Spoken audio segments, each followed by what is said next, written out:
Hi, I'm Kenneth with Navixy, announcing a new feature of our IoT Logic platform, the Action Node.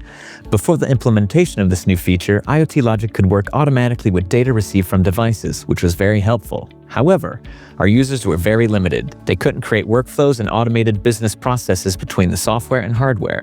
They couldn't affect their real-world assets through IoT Logic. Now, we fixed this issue with the Action Node. So what is the Action Node? Basically, it's a node that allows IoT Logic to send a signal to a device. Right now, we support two types of signals, switching outputs or sending a GPRS command.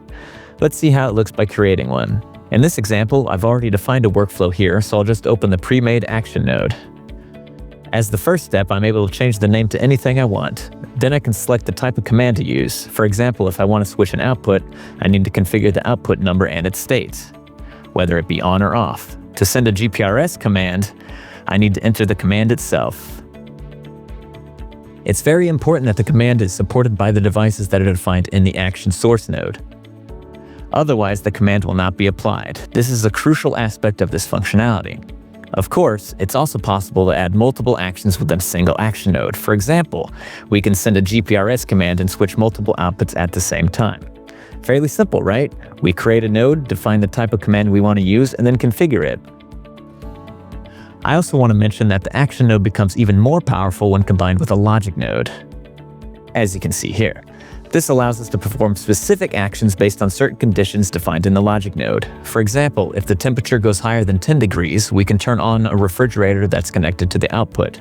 It's a very simple example, but in general, there are many more use cases.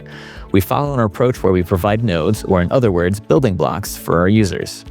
By combining these blocks, our users can build countless workflows depending on their specific needs. This means there can be many more cases and flows depending on the requirements, conditions, devices, and business processes.